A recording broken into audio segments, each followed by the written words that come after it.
Hey guys, this is Bharadwaj with FoneArena.com and this is the Nokia Lumia 630 dual SIM Windows phone. Having released this device just before officially merging with Microsoft, Nokia still has its name on it and brings a number of firsts along. This is the first dual SIM Windows phone, the first one with on-screen buttons, the first one with a Snapdragon 400 and so on. Priced at Rs 11,500, this Lumia 620 successor sets out to bring an affordable Windows Phone experience for the ones seeking a dual SIM setup. But does it maintain the right balance between specifications and price?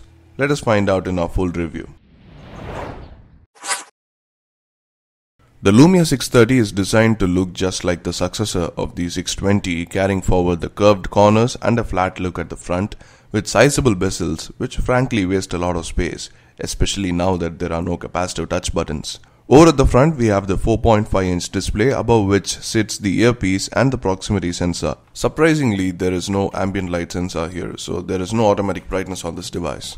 The capacitive buttons have now been replaced with the on-screen touch buttons, as mentioned earlier, and they are completely rendered in the UI. However, they don't exhibit any flexibility or visual feedback except for the background color change. They don't even disappear when watching videos. Wedged between the glass and the frame is the primary microphone right below the display, and right at the bottom is the micro USB port. The top houses the 3.5mm audio jack, while the right side houses the volume rocker and the power lock switch, and this time there is no dedicated camera shutter key. The back has the 5-megapixel camera without flash, and down at the bottom of the back is the really loud loudspeaker, which works quite well in terms of performance. Underneath the removable back cover, we have the micro SD and the dual micro SIM card slots along with the battery. Coming back to the front, the 4.5-inch display on the Lumia 630 is an IPS LCD screen with Nokia's own clear black coating. It has a resolution of 854 by 480 and a pixel density of 217 ppi. While the display has decent color accuracy, viewing angles and brightness, the lack of automatic brightness and refresh rate issues makes it just average in the end. The 5-megapixel camera on the Lumia 630, while losing the LED flash and a secondary microphone compared to its predecessor, is actually quite decent in performance.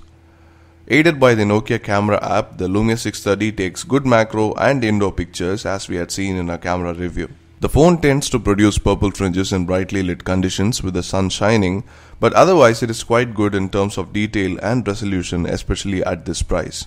Oh, and the 720p videos are also nice too with clear audio recording.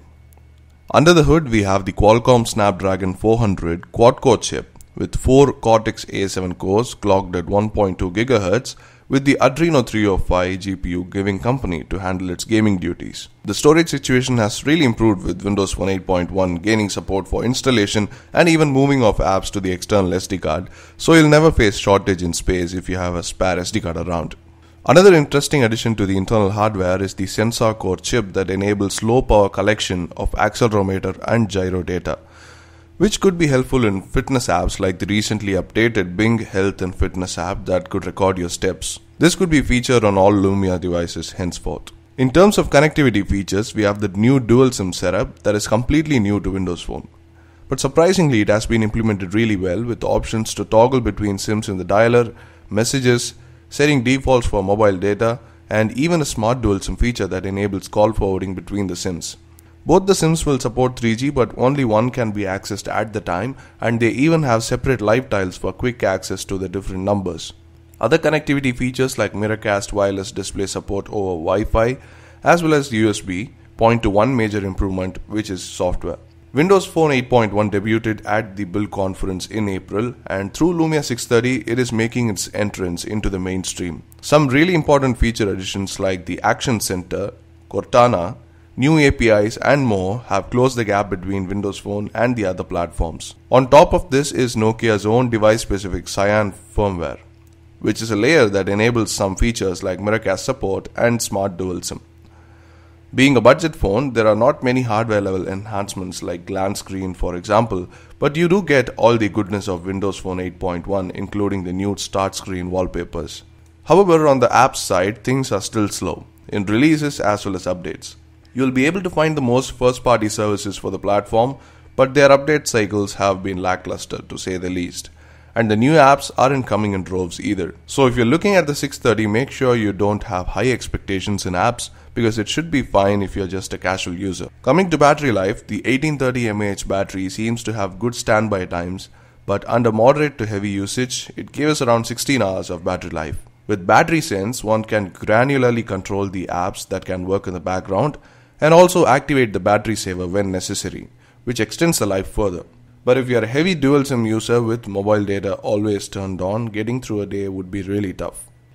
In the end, taking into account everything we saw, the Lumia 630 feels like a missed opportunity for Nokia. With a slightly higher price making things like 1GB of RAM, an ambient light sensor and more possible, Nokia could have seen a repeat of the 520's success, but unfortunately that is not the case here. However, if you are still looking for a dual SIM Windows phone, the 630 is the only choice you got as of now.